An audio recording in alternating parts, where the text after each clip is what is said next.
बोलो जयकारा बोल मेरे श्री गुरु महाराज की जय। श्री सद्गुरुदेव भगवान की जय। गुरुमुखो, संसार में नाम ही एक सार वस्तु है, बाकी तो सब झूठा पशारा है।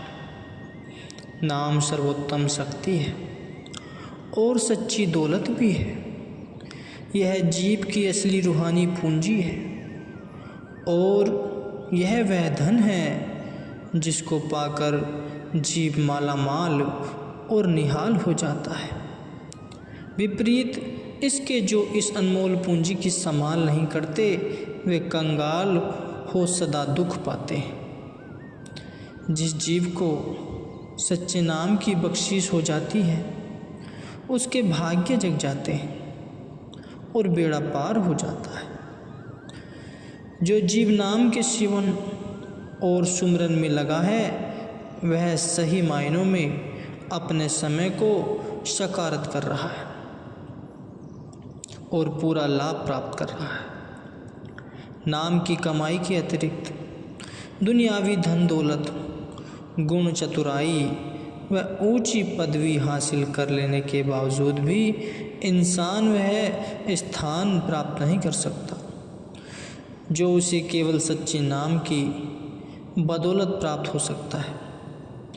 गुरुवाणी में वर्णन आया है, राम सिमर राम सिमर राम सिमर भाई, राम नाम सिमरन बिनु बूढ़ते अधिकाई। परम संत श्री कबीर साहिब जी फरमाते हैं, हे भाई, तू केवल प्रभु के सच्चे पावन नाम की कमाई कर, क्योंकि प्रभु नाम के सुमरन के बिना बड़े बड़े ओहदे वाले भी संसार सागर में डूब गए। जिनके दिल में मालिक के सच्चे नाम की याद रहती है, वास्तव में वे ही सयाने व बुद्धिमान कहलाने योग्य है। नाम की महिमा अतुलनीय व अवर्णनीय है। इसके मुकाबले में दुनिया की कीमती से कीमती वस्तुएं भी हेज हैं। मनुष्य कितना भी गुणवान, चतुर, सियाना, अकलवंद, धनवान, बलवान, रूपवान क्यों न हो, लेकिन अगर उसके पास नाम की संपदा नहीं है तो बाकी सब गुण भी निरर्थक हैं।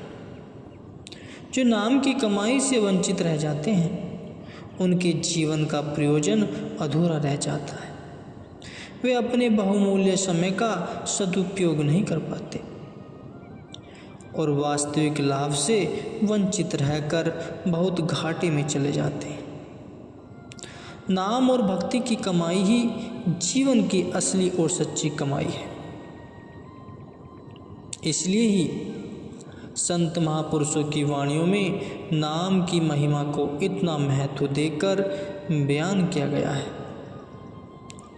इंसान चाहे किसी भी धर्म व पंथ का अनुयायी हो, लेकिन जब वह किसी दूसरे से बात करता है तो उसके चरित्र व बातचीत के ढंग से उसकी भक्ति व विचारों का अनुमान लगाया जा सकता है। धार्मिक स्थानों में प्रतीक स्थान पर,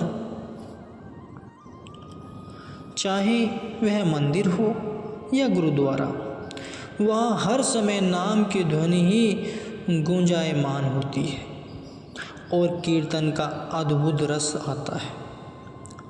इससे यह सिद्ध होता है कि मालिक का पवित्र नाम सबको समान ही प्रिय है और यह सबके लिए ही मंगलकारी है।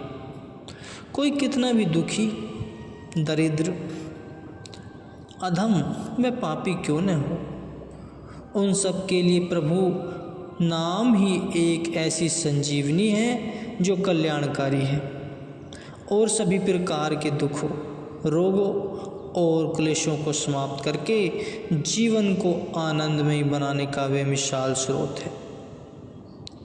सत्पुरुष भी नाम की बढ़ाई करते हुए गुरुवाणी में कथन करते हैं, सर्ब रोग का औखुद नाम, नाम ही सभी रोगों व दुखों से निजात दिलाने की एकमात्र दवा है। नाम की कमाई और नाम के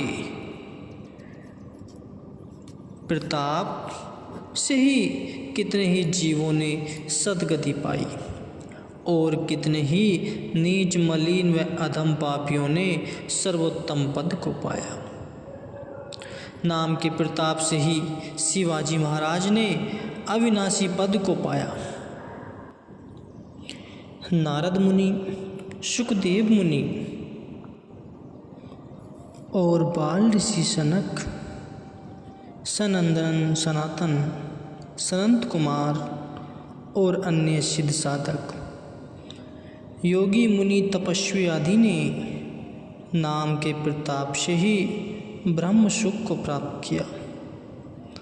भक्त ध्रुव को अपनी सौतेली माँ के कटु वचन सुनकर मन में जब क्षोभ उत्पन्न हुआ, तब उसने संत शरण में जाकर नाम का आश्रय लिया और नाम के प्रताप से ही वह अविचल सुख और स्थान प्राप्त किया, जो संसार में सबसे ऊंचा और अचल धाम माना जाता है। भक्त ध्रुव की कथा इस प्रकार है।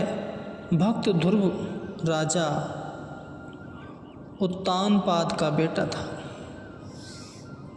राजा उत्तानपाद की दो रानियां थीं, एक का नाम सुनीति और दूसरी का नाम सुरुचि था। भक्त ध्रुव रानी सुनीति का बेटा था और रानी सुरुचि के बेटे का नाम उत्तम था। राजा उत्तानपाद का झुकाव छोटी रानी सुरुचि की तरफ अधिक था। एक दिन ध्रुव बाहर से खेलकर महल में आया और आकर अपने पिता की गोद में बैठ गया। उसी समय राजकुमार उत्तम की मां रानी रुचि उत्तम को लेकर वहां पहुंची। सौतेली मां होने के कारण सुरुचि ध्रुव को पिता की गोद में बैठा देखकर सहन न कर पाई और वह ध्रुव को जबरन राजा की गोद में से उतार कर बोली, जाओ, तुम उस अभांगनी सुनीति के पुत्र हो, इसलिए इस गोद में बैठने का हकदार नहीं है।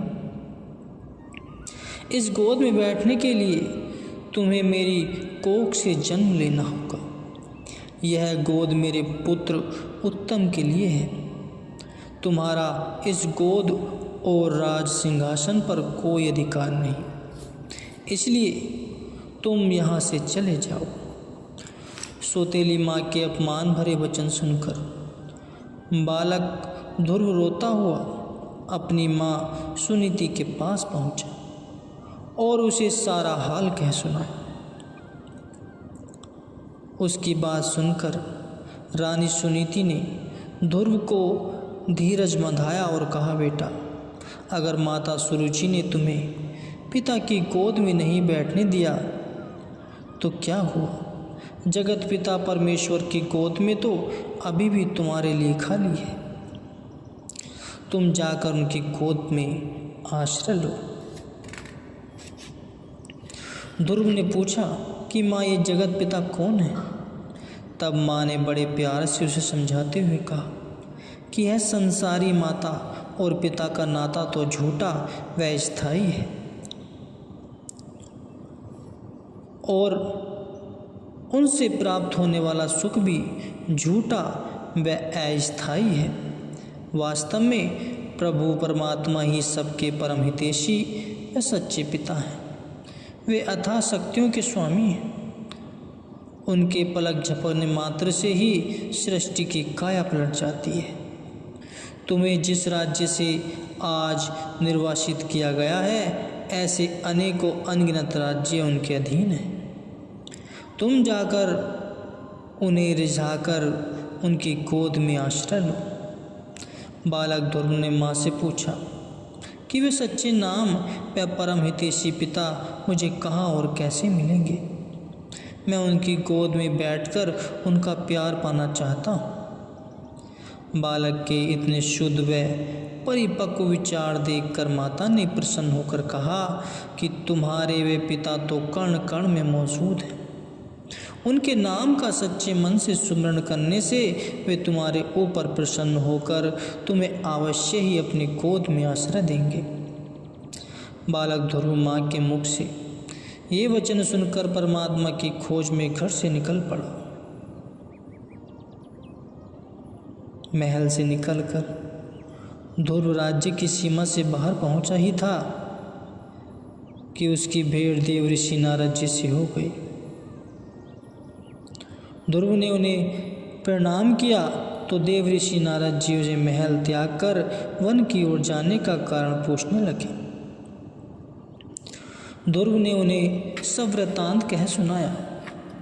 देव ऋषि नारद ने ध्रुव को वापस महल की ओर प्रस्थान करने के लिए कहा और उसे पिता से आधा राज्य दिलवाने का वचन भी दिया। पर ध्रुव ने तो सच्चे पिता से मिलने का दृढ़ निश्चय कर ही लिया था, इसलिए उसने वापस लौटने से इनकार कर दिया। देव ऋषि नारद ने उसकी सच्ची लगन व दृढ़ निष्ठा को देखकर उसे नाम उपदेश देकर उसे मंत्र का जाप करने को कहा।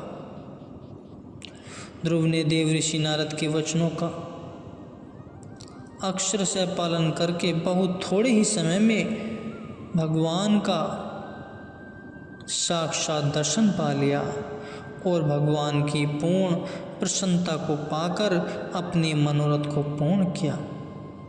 भगवान ने ध्रुव को न केवल उसका राज्य ही दिया अपितु ऐसे ऊंचे व अचल स्थान प्रदान किया जो ऋषियों मुनियों को भी दुर्लभ है।